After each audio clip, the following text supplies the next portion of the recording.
Hi, if you are a spiritual person, if you're working on your chakras, if you meditate regularly, if you are just on the path of self realization, if either of these actually connect with you, then you may be interested in knowing what exactly is the spiritual diet, okay? Because I have actually heard people, people who are on the spiritual path, they are not much, they don't much take care of their health. They are not like very health friendly. They don't eat healthy. They don't even care about their food. They just eat anything that's possible, which exactly is not the right way of treating your body when you're on the spiritual path. So today we are going to talk about spiritual food. Hi, I am Preeti, and in today's video I will be sharing with you what are the things you need to be careful about when you are on the spiritual path, what sort of food you need to have, and we are going to see into that. So make sure that you watch this entire video, because there is not one such food that, or one such food item that I am going to tell you here. There are going to be a series of different things that I need to cover in this video, because yes, everything is important to get covered in this video. So make sure that you watch this entire video till the end to get the entire scoop. Okay, stay tuned.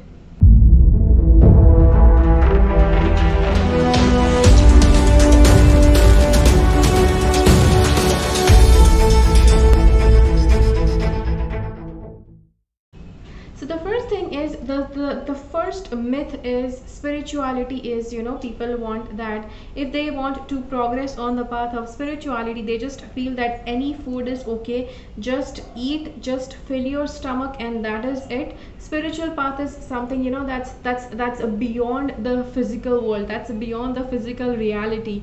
And this is where you are wrong, because you are going to progress on your spiritual path through your body. Yes, your soul is connected with your body, and you are going to use your body to go on the spiritual path, to walk on the spiritual path. And which is why, what does your body need? Your body needs a balanced diet. In order for the body to stay healthy, your body needs to be fed balanced diet on a daily basis. Okay, it's not that you can have balanced diet just once in a while and throughout your life your life is sorted. You don't need to have balanced diet again. It doesn't work that way. You have to have balanced diet on a regular basis, on daily level. The second is, your food does not have to be too spicy. Yes, the eightfold path rule, that any taste should not be too much or too less. Okay, so spirituality is, people where sometimes, people feel, spiritual people especially, they feel that your food should not be tasty. You should not have that lust for taste. The thing is, the eightfold path tells you the perfect thing, what exactly your food has to taste like. The food does not have to be bland. You don't have to eat totally bland food without any taste. And the food does not have to have extreme taste, like it does not have to be extreme bitter, extreme spicy, extreme sour, extreme sweet. Yes, that's what is supposed to. Because now you may say, okay, but why not bland food? The sages, the rishi munis that actually go into the forest to meditate, they are the ones, they just eat what's available. They just eat a bland diet. See, that's a different thing. You are not in the jungle, you are not in the forest, you are meditating, you are in this world, you are in this reality, which is illusory reality. So you have to follow the rules of the society, and you have to have food that has flavors. Okay, so it does not mean that you are going to get entangled in the maya. It just means that you are just allowing yourself the normal pleasures of the world, that's actually going to keep your swadhisthana chakra balanced. If you have bland diet, yes, it's going to directly affect on your swadhisthana chakra, because yes, you are devoiding yourself of the tastes and flavors. So yes, that chakra would create a problem. The next is, the food does not have to be too heavy, the food does not have to be too light. A few years back, I had a participant in my meditation class, and that person said, Pretty, believe me, I'm actually just eating very less, like 2 teaspoons of food, like for lunch. Dude, that's not what you have to eat. A fully grown body requires calories. Your body requires calories, so you have to have adequate amount of quantity of food. So yes, your food does not have to be too much. You don't have to overload yourself with food. At the same time, you don't have to have very little amount of food. You have to eat proper quantity of food according to what your age is, what your height is. Yes, men actually need more food than women. So yes, because men actually burn more calories. So based on what your lifestyle is, if you are a very active person, then you need more calories to burn. If you are a person who is seated most of the time in throughout the day, then you may require lesser calories. So yes, keep all those things into mind when you are eating. Yes, when you are planning how much you have to eat. The best thing is fruits and vegetables. Fruits and vegetables, they are superly duperly amazing. The best food for a spiritual person is fruits. Now when I say this, you don't have to mistake it by that you just have to eat fruits, you don't have to eat anything else. Okay, don't mistake things like that. You have to have everything. Okay, as I mentioned earlier, you have to have a balanced diet.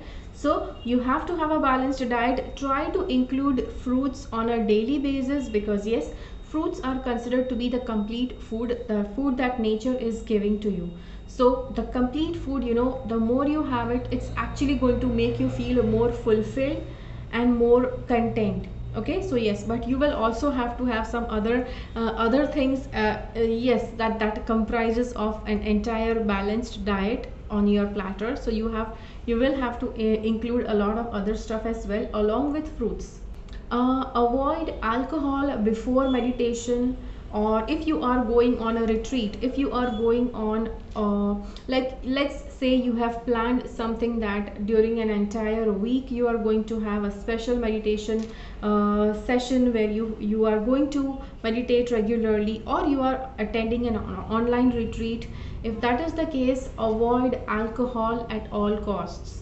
Okay, so now you may say, okay, but what if I have alcohol in just a very little quantity? See, meditation and alcohol, they go in different directions. Meditation is where your energies are rising upwards. Alcohol is where it takes your energies downwards. So yes, alcohol, a very small quantity of alcohol is good for your body, but at the same time, when you are planning to meditate, when you are planning to rise your energies, any sort of meditation you do, even if you're not working on your chakras, you still cannot say, okay, I can have alcohol and then I can meditate. Don't do that. Okay, meditation, if whenever meditation is involved, you have to make sure that alcohol is nowhere connected with you. Okay, so yes, if you are on a online retreat or an offline retreat, if you want to join a retreat, make sure that like 2 days before that retreat begins, you actually stop your alcohol intake completely.